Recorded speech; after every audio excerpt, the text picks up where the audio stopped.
संसार में कई बार ऐसा होता है, हम बड़ी समस्या में होते हैं, विपदा में होते हैं, और वो लोग जो हमारे समीप होते हैं, हमारे अपने होते हैं, वो हमारा त्याग कर चले जाते हैं।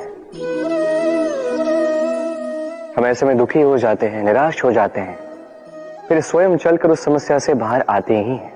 अब परिस्थिति चाहे जो भी हो, वो लोग जिन्होंने ऐसे समय पे आपका त्याग किया, उनसे क्रोधित होना, उनसे रुष्ट होना, ये अनुचित है।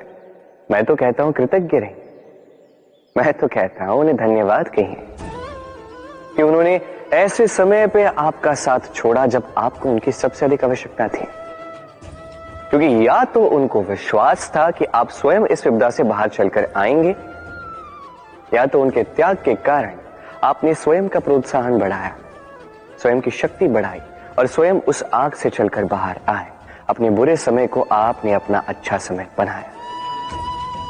अंत में आप और शक्तिशाली हो जाते हैं और श्रेष्ठ हो जाते हैं, और यही तो आपकी विजय है, जिसका कारण है उनका साथ छोड़ना। तो उन्हें धन्यवाद कहिए और मेरे साथ प्रेम से कहिए, राधे राधे। मनुष्य, व्यक्ति का निर्माण किस प्रकार होता है? कोई कहेगा पंच तत्वों से, कोई कहेगा आत्मा, देह और चेतना से, कोई कहेगा ईश्वर की कृपा से, तो कोई कहेगा इस प्रकृति की परीक्षा से। नहीं, व्यक्ति का निर्माण होता है विश्वास। व्यक्ति तभी होगा जब व्यक्तित्व होगा, है कि? और व्यक्तित्व तभी बनेगा और वैसा ही बनेगा जैसा विश्वास आप स्वयं पर रखें।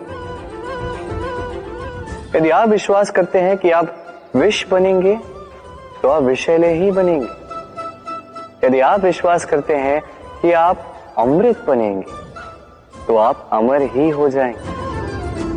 यदि आप स्वयं पर विश्वास रखते हैं कि आप संसार के सबसे ऊंचे पर्वत के शिखर तक पहुंच सकते हैं, तो आप अवश्य पहुंचेंगे। यदि आपको लगता है, आप सोचते हैं कि कदाचित ऐसा नहीं हो पाएगा, तो ऐसा कदापि नहीं होगा।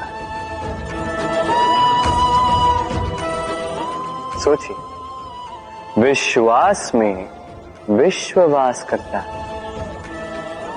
आपका अस्तित्व क्यों नहीं करेगा? जैसा विश्वास आप स्वयं पर रखोगे, वैसे ही आप बनोगे। इसलिए स्वयं पर विश्वास रखिए। जी हाँ, प्रेम से कहिए, राधे राधे। शत्रुता, एक व्यक्ति दूसरे व्यक्ति से शत्रुता कर बैठता है। दो घनिष्ठ मित्र, एक समय ऐसा भी आ सकता है जब ये दोनों एक दूसरे के परम शत्रु बन जाते हैं।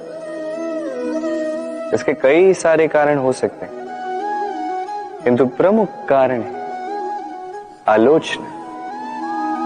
जी हाँ, यदि आप किसी के विषय में आलोचना करते हैं, तो हो सकता है वो आपका शत्रु बन जाए। अब मन में एक प्रश्न आ रहा होगा कि ये कैसे संभव है? आलोचना ये तो आवश्यक है। यदि मैं अपने मित्र के बुरे कर्मों के विषय में आलोचना ही नहीं करूंगा, तो वो सुधरेगा कैसे? ये सत्य है कि आलोचना आवश्यक है, किंतु उससे अधिक महत्वपूर्ण और आवश्यक है आपका ये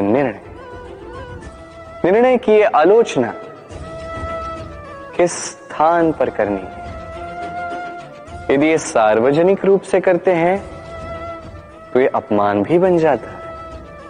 यदि यही एकांत में करोगे, तो ये परामर्श बन जाता है। अपमान कोई स्वीकार नहीं करता, वही परामर्श सभी को अच्छा लगता है। तो यदि आप किसी के लिए कुछ अच्छा चाहते हैं, किसी को सुधारना चाहते हैं, और आपको लगता है कि आलोचना आवश्यक है, तो सर्वप्रथम समय, स्थिति और स्थान पर ध्यान रखिए। अन्यथा ये आलोचना आपको बहुत महंगी पड़ सकती है। तो आइए और मेरे साथ प्रेम से कहिए, राधे।